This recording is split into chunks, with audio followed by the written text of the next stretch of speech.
Maravilha, gente. Um forte abraço. Professor Fernando Melo Fofinho, falando diretamente de Your House para você pelas vias Wi-Fi-nianas interativas. Galera da segunda série, ensino médio, aula de revisão de tudo aquilo que nós vimos durante esse primeiro período. Então vamos com força, vem comigo, mas vem sem medo e vamos entrar no universo do realismo e do naturalismo, beleza? Vamos ter como base essa revisão para você rever muitos conceitos clássicos da literatura através de mapas mentais. Então, ó, cola com o fofo, esquece sucesso, vem-se embora, vamos lá. Permita-me colocar para vocês aqui.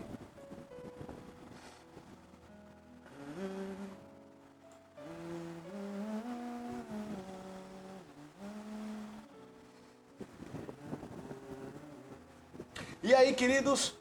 Oxi, doideu, foi tudo aqui. Ai. Nando Melo Fofinho com um mapa mental para você do que é o realismo e o naturalismo, características interessantes, provas, concursos, Enem. Pediu características gerais, toma características gerais, tanto do realismo como também do naturalismo. Lembrando que o realismo ele começa na Europa em 1857, com Madame Bovary, do escritor francês Gustave Flaubert. É o marco inicial do realismo europeu. Automaticamente no Brasil esse realismo só começa em 1881 com a famosíssima Memórias Póstumas de Brás Cubas. Mas nesse mesmo ano, 1881, tivemos também o início do naturalismo com a publicação da obra O Mulato de Aloísio Azevedo. Toda essa situação aqui gira em torno do viés histórico. Perceba que no Brasil o realismo foi instituído entre 1850, a partir da decadência da economia açucareira, em 1851, com a publicação das obras Memórias, 1881, Memórias Póstumas de Brás Cubas, e O Mulato de Aloísio Azevedo. Características gerais do realismo: a realidade como fundamento, em oposição às ideias românticas, aquela utopia toda aquele sonho, aquele devaneio. Temas do dia a dia, do cotidiano, dentre eles o adultério, o egoísmo, a ganância, a soberba, a arrogância, a lascívia, a promiscuidade e assim vai.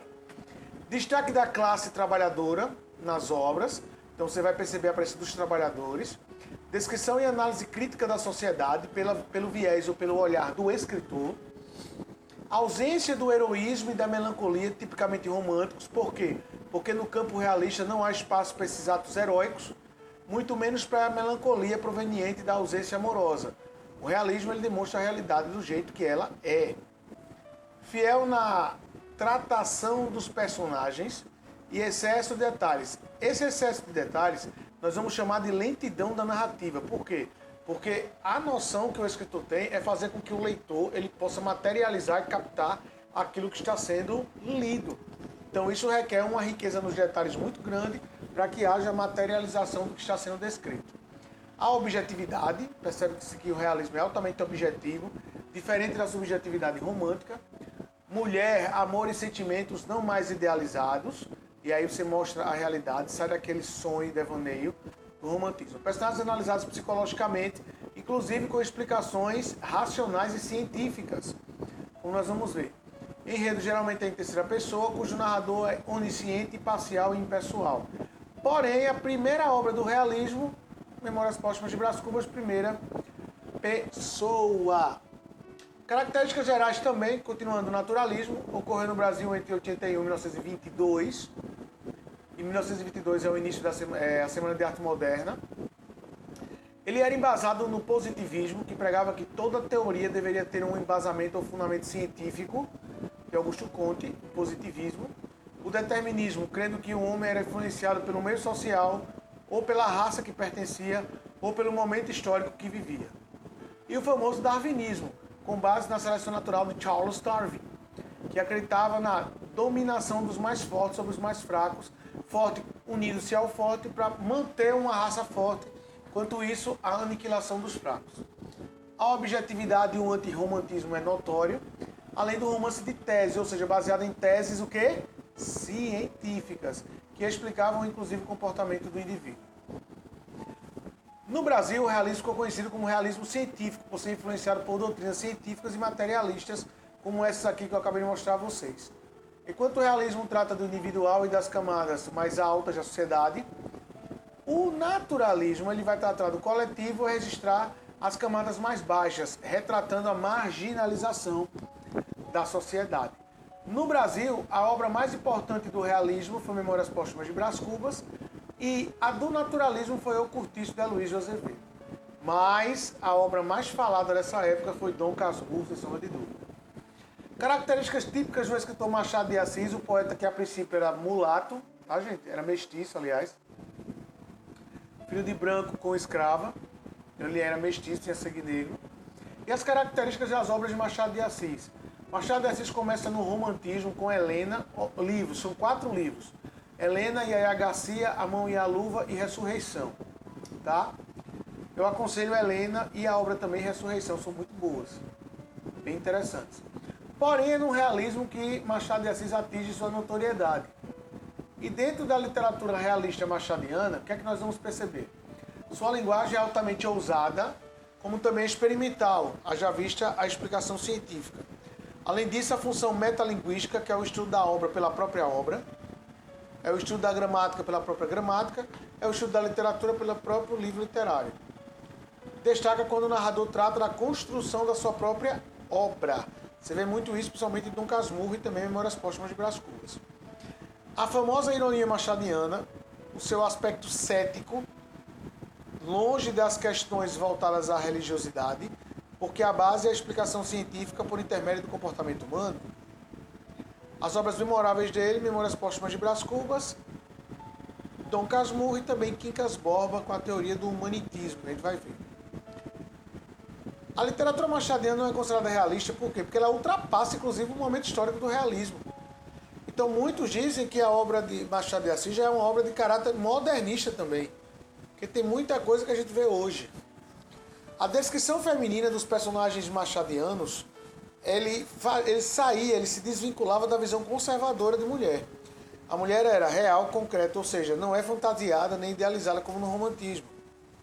E os personagens são explorados psicologicamente.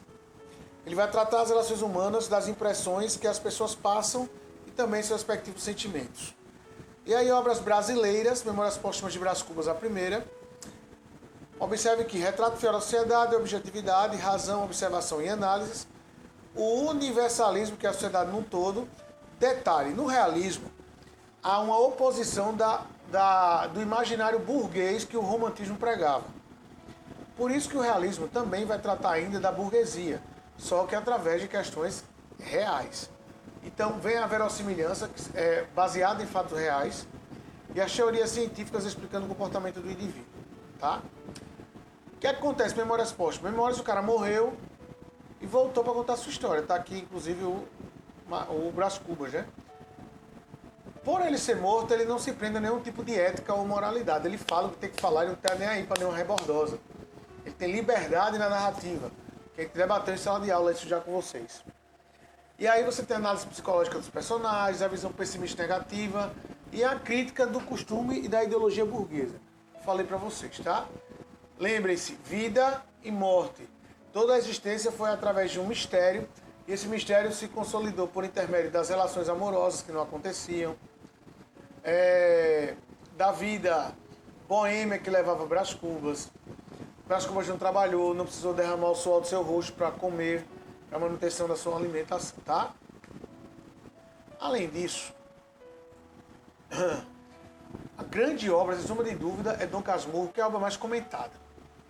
E em Dom Casmurro, nós temos uma narração em primeira pessoa, feita pelo personagem Bento Santiago, que ele começa mais velho a contar a sua história. A obra contém 148 capítulos, mas capítulos pequenos, curtos, característica comum do autor.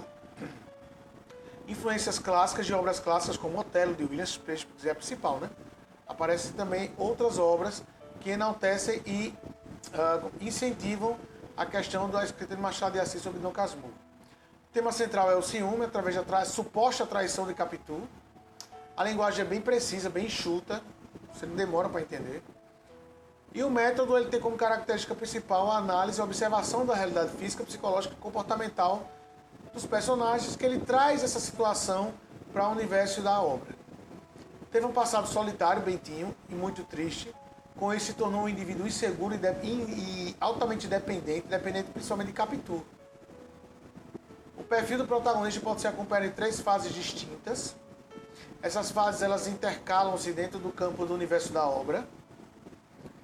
O personagem mais importante da vida de Bentinho, Capitu, viviam em uma classe média alta, um ambiente era o período imperial do Brasil Império, final do século XIX. Mensagem da obra: não confie sempre no seu melhor amigo e nenhuma companheira de infância. Por quê? O melhor amigo de Bentinho, que era Ezequiel Escobar, Bentinho termina achando que ocorreu sim uma traição de Capitu com o melhor amigo dele. E Capitu foi a companheira de infância, por quê? Porque ela era vizinha dele e chegou para morar na rua de Mata Cavalos muito cedo. Bentinho tinha 6 anos, Capitu 5. E aí eles construíram uma amizade muito linda, transformou-se em amor. Mas eu quero deixar isso aqui para a próxima aula, quando a gente retornar, porque tem muita coisa sobre o cortiço e não vai dar tempo, é uma aula específica sobre o cortiço, que tem muita coisa. Mas está aí a visão já para vocês, para incitar a curiosidade de vocês, para vocês saberem o que é horizontalidade, verticalidade, a divisão do cortiço de um lado e o sobrado do outro. O sobrado pertencia a Miranda, do outro lado o João Romão tinha o cortiço. A Luísa Azevedo é a obra mais importante do naturalismo. Então tem a característica própria, que é a zoomorfização. Quando você atribui características de animais a seres humanos, é quando o homem passa a agir pelo instinto e não pela razão. Então, dentro desse contexto, a gente termina a nossa aula dizendo que Jesus é bom, mandando um forte beijo para vocês, que Deus abençoe a todos. E ó, beijo no fogo, vocês moram em meu coração. Amo demais vocês, muita saudade. Tchau, segundão. Fica com Deus, galera.